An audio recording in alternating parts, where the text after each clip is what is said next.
Today we're going to be doing a recipe featured in the book Special Diets for Special Kids by Dr. Lisa Lewis. This is one of the best books out there if you're on the GFCF diet or if you're thinking about starting, particularly if you're thinking about starting, because there's a lot of basic information. It walks you through the beginning of the diet. There's shopping lists. Everything you need to know is in this book, and as is the recipe we're doing today, shepherd's pie. If you're not familiar with shepherd's pie, it's a hamburger dish, casserole. This dish calls for prepared hot mashed potatoes, and I just happen to have a whole batch of veggie mashed potatoes from the video a couple days ago that I did, so we're going to use that today. Here's what else we're going to use. You'll need a pound of ground hamburger meat. You're going to need a whole onion chopped. And you're going to need mashed potatoes, GFCF of course, and you can use real potatoes or you can use the potato flakes. If you haven't already, you need to check out my video on the veggie mashed potatoes. That's what we're going to be using today. Stewed tomatoes, we're going to need a cup of that. Your butter substitute, we use the Earth Balance, and I think you'll need about a tablespoon of that. And your seasonings, the Lee & Perrins Worcestershire sauce, the black pepper, parsley, and for topping we're going to use this Veggen grated topping. It's a Parmesan flavor grated soy topping. So you don't have to have a topping, that's completely optional. In the book it actually suggests grated soy maji, or is it soy maji, cheddar, but they didn't have any of that at our health food store, so we're going to try the other today. Okay, let's get cooking. This is a really simple recipe. Alright, you're going to need to preheat a large frying pan on about medium-low heat, and we're going to brown our hamburger meat and our onions first off. So go ahead and turn your oven on broil and let that be warming up.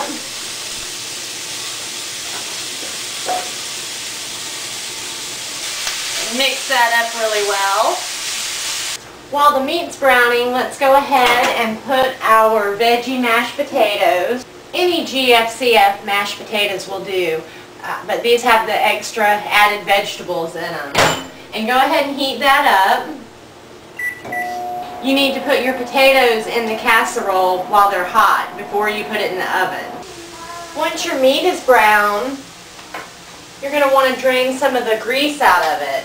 So I usually just pour it in a colander, and you can even take a paper towel and wipe off the inside of the pan if grease is a big issue with you. I live in the South, so the more the better.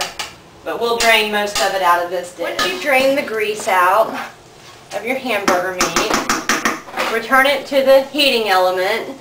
And I had turned this off, but we'll keep it on low because you're going to want these ingredients to heat through. Now we're going to add all of the remaining ingredients except for the mashed potatoes.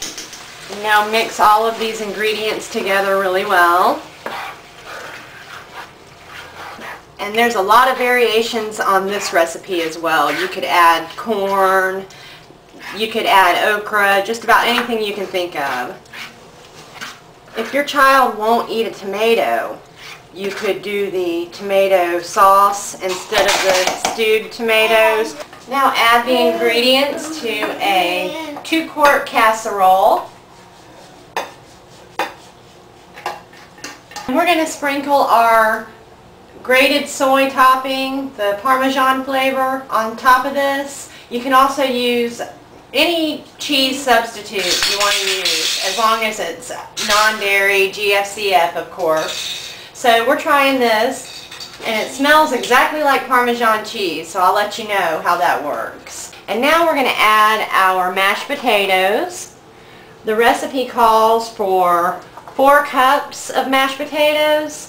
I'm just going to go ahead and use what all is in this casserole from my veggie mashed potatoes.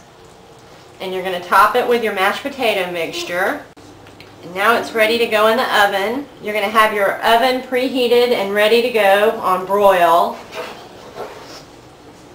And now the last step, which is also optional, just dot the top of it with a little bit of your butter substitute. And we're going to want to put it under the broiler for 8 to 10 minutes, and make sure your rack isn't too high up because you don't want to burn the top of it. 8 to 10 minutes until it starts getting a nice light brown color. See you then. Okay, it's been about 9 minutes and I think it's ready.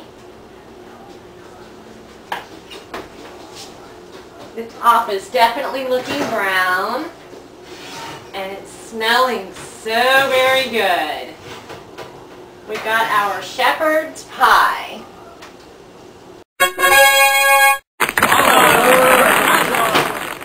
Let that cool.